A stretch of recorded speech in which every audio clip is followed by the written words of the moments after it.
Do you have the courage to act outwardly on what you see inwardly? Or will you die a dreamer? Will you die on the verge and on the edge and in the land of coulda, woulda, and shoulda? It is far easier not to be successful. If you don't want to make waves, be mediocre, be normal, and fit in. And some of you, there are things you like, you have absolutely no control. You are like a slave to you. You are a slave to your personality. You are a slave to some of your vices. You are a slave to some of the things you like. You are a slave. You have absolutely no control. And what I'm telling you is the reason why we fast from time to time is not that we have to fast, but at some point you gotta fast because you gotta tell the flesh who's in control. I'm in control. You're not in control. I know you don't want to wake up. You don't have an option. Get up. And the time is now. The secret of your success is determined by what we do daily.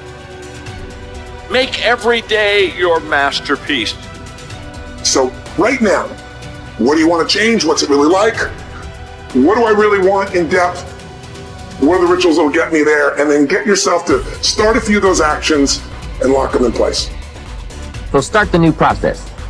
You can begin a new habit no matter how small it is. Small isn't important. Whether or not you start and whether or not you continue are all that is important. So to have a prosperous life, start a prosperity plan. To become wealthy, start a wealth plan. If you are ill, start a health plan. If you don't have energy, start an energy plan. If you don't feel good, start a feel-good plan. If you're not smart, start a smart plan. If you can't, start a can plan. If you haven't, start a have plan. Recognize that the start of the better life, the happy life, the wealthy life is today. Both the process and the result can begin today. Start the new journey today. If you think of a new idea, today is the day to begin the discipline of putting that idea into action. Set this day up as a long, busy, exciting start for your new life. You have to remember, all success starts with self-discipline. It starts with you. Abraham Lincoln said, discipline is choosing between what you want now and what you want most. You only have two options. Suffer the pain of discipline or suffer the pain of regret. The choice is yours. Get some momentum going on your new commitment to the better life. Start the thrusters going. Prove to yourself that waiting is over, hoping is past, and that faith and action have now taken charge. It's a new day, a new beginning for your new life.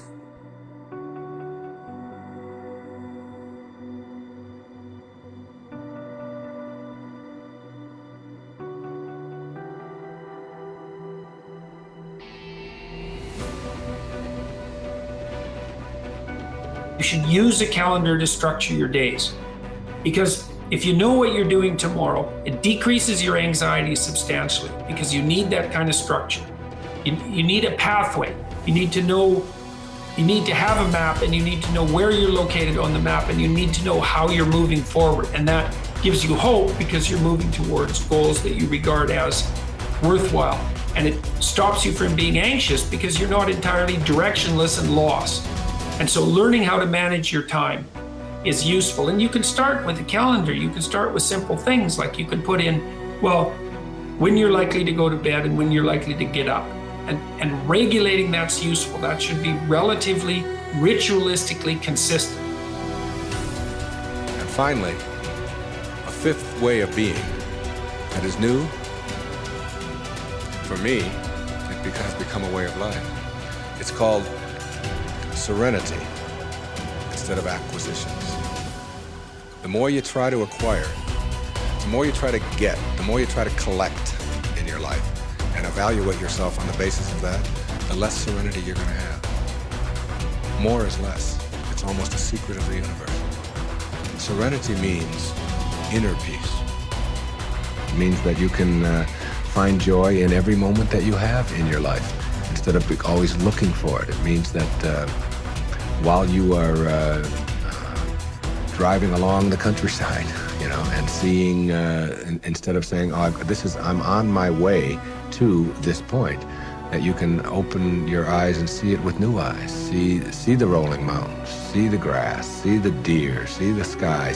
You can just stop wherever you are in this second, wherever you are, and just look around you, and you can begin to appreciate just your surroundings and your environment. Then you can begin to appreciate the people that are in your life, and even the ones that are negative and that you're having the most difficulty with. You can practice a new way of being with them, which is sending them love, sending them flowers, send them books, send them a tape, send them something, and just see what kind of reaction that you get. Super emotional health is just an attitude. An attitude is everything. The aims that you have in your life, the ethical aims, and those are the aims that direct your actions, also direct your perceptions, that this is true at a neurophysiological level, and that much of the way that the world manifests itself to you is a consequence of the structure of your ethics. So it's your ethical structure that's instantiated neurophysiologically that serves as an intermediary between the world of phenomena, let's say objective phenomena, and your perception of that. And you see the world through an ethical lens. And what I want to know is why we weren't taught these things growing up. Me too. Tell me. Right? So if they were like, okay, Tony, we're giving you the key to the education system. Yeah. And how would you apply, what teachings would you apply into about finances? Learning about this, how to generate wealth as opposed to trading time for money, but really leveraging it and investing it the right way. What would you start implementing? Well, the first thing you want to teach anybody, a child, a kid, anybody, is that you'll never earn your way to freedom. You just don't. You look around and you see, Kurt Schilling, if you remember from Boston Red Sox, he had $100 million a year, he's broke, bankrupt. I asked Warren Buffett, I said, what made you the wealthiest man in the world? And he smiled and he said 3 things. He said, living in America, great opportunities, having good genes, so I lived a long time, and he said the last thing is compounded interest. And we all know about compound interest, but I give the example in the book of this guy, Theodore Johnson, worked for UPS, never made more than $14,000 in income in his entire life in a year. And in old age, he was worth $70 million. And how did he do it? All he did was he took a percentage of his income. His percentage was 20%. Now his family said, you can't save any money. But he met a friend who said, if you pretend there's a tax, and the tax just took the money away from you, and you never see it, the money just comes out of your account, goes in an investment account, you'll be financially free. So he was disciplined, he didn't look at it, it happened. $70 million by compounding. So people's mistake is, and kids don't know this, adults don't know this, that you won't earn your way there, but you can compound your way there. What I want to do is say, where do you put that money? That's the trick, right? That's the secret. Well, the first trick is actually doing. Almost nobody does. Right. The second trick is you really have to understand where you're going to get hurt, because the fees. The fees are just destroy people. You have a whole chapter about the fees. I was like, this is incredible. Isn't it wild? It's nuts. Like, we lose so much money just on the fees. Well, just so people have an understanding, 96% of all mutual funds never match the market. I mean, they never beat the market. So I was just on a morning show this morning, and Michael Bloomberg's one of his guys announced some of his money. So this is the only industry I know of where people think they can be a doctor. They think they can be a financial planner. And I said to him, look, the statistics, Warren Buffett taught me this. He said, Ray Dalio told me this. David Swenson, who took Yale from $1 billion to $24 billion in 2 decades. These are people telling me. Right. Nobody beats the market except a couple of unicorns that nobody has access to. And I said, I didn't say you're not one of them, but I said, here's the truth. 96% of mutual funds don't match the market. That means 4% succeed. Now, what are your chances of picking the right mutual fund? People don't know what they're doing. They put their money in a 401k, they pick a mutual fund not knowing what it is. If you play blackjack, and you and I play, and you get 2 face cards, and your inner idiot says, hit me, I want to get 1 chance in a million, I'm going to get ace. You have an 8% chance of winning. If you try to get a mutual fund, you got the 4% chance of winning. So what I show people is not only do you not get the result, thinking logically, if I hire someone else to do it, they'll do better than me. But in addition, you pay around 2,000% more than it's worth, meaning you get the same exact product, the same stocks. If you own the index, right? You own a piece of all of America's best companies, say the Vanguard 500 index, 500 top companies, that costs 0.17%, like less than 0.2% versus the average mutual fund is 3.17. Incredible. So compounded over time. But first, just hear that so you understand. It's like the average car sold in America is a Honda Civic. It's $20,000. You can get the Honda Civic for $20,000, or you can pay $350,000. That's the difference between 0.17 and 317. But if you look at it over a period of like, how old are you? 31. 31, okay. So let's assume you and a couple buddies at 35 managed to put aside 100 grand, and you manage not to add any more money, but to grow it at 7% spite of ups and downs in the market. And you're 65, how much money do you have? Well, if you paid 1% in fees, over those 30 years, your 100 grand became $574,000. Not bad for never adding another dime. Right.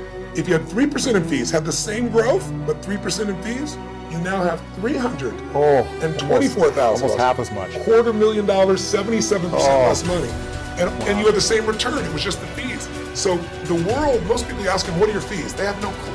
Right. So I've created a site where people can go, they can type it in, you find exactly what your fees are and what you should be paying. And it's highway robbery. Where in the world would you pay $2,000% more for the same exact product? You can only do it because the financial industry makes things so opaque, so convoluted, and people feel overwhelmed. They don't Hard know to where understand. Very understand. That's why I try to come in here and go, look, time to become the chess player, not the chess piece. Yeah. Let me teach you so you understand what's going on. It's not that complex. They use all these big words, but when you know what's going on, you don't get screwed, and more importantly, you take advantage of the system instead of letting the system take advantage of you.